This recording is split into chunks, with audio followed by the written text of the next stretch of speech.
दीप morning. डाउ की तेजी में कोई दिक्कत नहीं है, फर्मनेस बरकरार है, लेकिन नैस्डैक को हो रही है दिक्कत। तो मिला जुला परफॉर्मेंस है, क्या माना जाए सीपीआई के आंकड़ों से पहले की एंजाइटी है या क्या है? बिल्कुल वैसा ही है। अच्छा। कोई डायरेक्शन लेने के मूड में नहीं है अमेरिकी बाजार। कोई ऐसा नेगेटिव खबर नहीं आ रही, कोई ऐसा कंसर्न नहीं है जिसकी वजह से बाजार पर दबाव आए, इसलिए आप कोई ऐसा नेगेटिव रिएक्शन नहीं देख रहे हैं। पर हाँ, बाजार अब वेट एंड वॉच मोड में आ गए हैं कि इन्फ्लेशन का डेटा कैसा आता है, क्योंकि फाइनली बाकी सारे डेटा तो ठीक है, बट अगर फेड ने इन्फ्लेशन को ही कम करने की ठानी हुई है तो फिर इन्फ्लेशन डेटा आपका क्या रिफ्लेक्ट करता है, उसी का इंतजार है। और वही ऑल इंपॉर्टेंट डेटा आज शाम हम आते हुए देखेंगे। तो थोड़ा ऊपरी स्तरों से मुनाफा वसूली भी हमने देखी, बट लगातार तीसरा ऐसा दिन है नया जब हमने डाउ को बहुत ही सीमित दायरे में कारोबार करते हुए देखा। 200 अंक की रेंज में ही कारोबार हुआ। पिछले 3 दिनों से 200-250 अंक की रेंज में ही आपको मिला हुआ है। लगातार दूसरे दिन आप मिला जुला एक्शन बनते हुए देख रहे हैं। 100 अंक ऊपर डाउ बंद हुआ, वहीं ½ % नीचे आपको नैस्डैक बंद होते हुए देखा। और S&P 500 देखिए, 1 पॉइंट ऊपर 1 पॉइंट नीचे भी ये नहीं बंद हुआ है, एकदम फ्लैट बंद हुआ है। तो वो आपको दिखा रहा है कि कितना कन्विक्शन इस समय मिसिंग है, क्योंकि बड़े डेटा का इंतजार है। पर ऐसा नहीं है कि पूरा बाजार ही खराब था। स्टॉक स्पेसिफिक एक्शन आपने भरपूर आते हुए देखा है। आईटी पर प्रेशर तो था, ठीक है, बट स्मॉल कैप्स की तरफ नजर डालिए। वहां पर आपने जो रसल 2000 इंडेक्स है उसमें 0.8% की बढ़त देखी है, तो वहां से आपको एक आउट परफॉर्मेंस आती हुई दिखी है।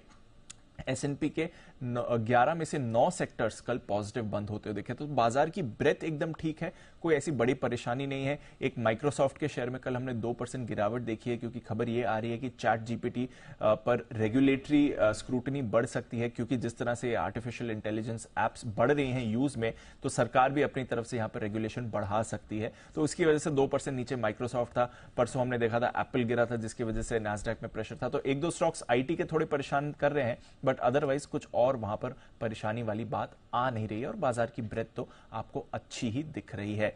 इसके अलावा बॉन्ड यील्ड थोड़ी बड़ी है, 3.45% पर आपको 10 साल की बॉन्ड यील्ड आती हुई दिख रही है। यही 3.3% थी कुछ समय पहले, क्योंकि इन्फ्लेशन डेटा आने वाला है। अब इन्फ्लेशन डेटा में एक इंटरेस्टिंग बात है, पिछले महीने 6% था, वो गिरकर 5.2% आएगा, तो वहां से एक राहत आपको जरूर आ सकती है। बट कोर इन्फ्लेशन जो काफी ऊपरी स्तरों पर ठना हुआ है, यहां पर बढ़त का अनुमान लगाया जा रहा है। 5.5% से बढ़कर 5.6% पर आ सकता है।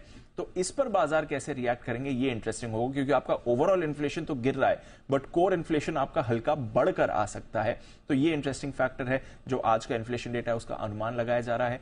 साथ ही जो पिछली फेड बैठक हुई थी वहां से मिनट्स भी आएंगे, तो पता चलेगा कि फेड के सदस्यों की क्या सोच है आगे रेट हाइक ट्रेजेक्टरी को लेकर और ग्रोथ अनुमान को लेकर। आईएमएफ ने तो ऑलरेडी ग्रोथ अनुमान काट दिया है। पिछले 30-35 साल में सबसे कम और अफेक्टेड ग्रोथ रहने का अनुमान लगाया जा रहा है। तो देखते हैं किस तरह का मूव आता है, बट डेफिनेटली आज का इन्फ्लेशन डेटा काफी अहम रहने वाला है। एंड ऑफ कोर्स फेड बैठक के मिनट्स भी जारी होंगे। यूरोप में आपने अच्छा एक्शन देखा है, ½ % की बढ़त थी। डॉलर इंडेक्स वापस 102 के नीचे आ गया है, तो थोड़ा कमोडिटीज को सहारा मिला है।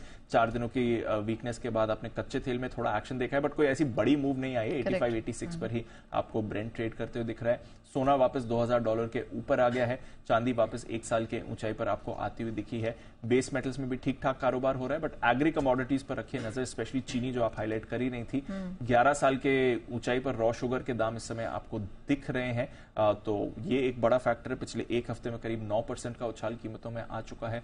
कॉफी 7 हफ्ते की ऊंचाई पर है। थोड़ा एक्शन यहां पर बनते हुए दिख रहा है, बट ओवरऑल बाजार एकदम स्टेबल है। कोई भी नेगेटिव खबर नहीं आ रही है, बस डेटा का इंतजार है और उसके बाद आपको एक रिएक्शन आते हुए दिख सकता है।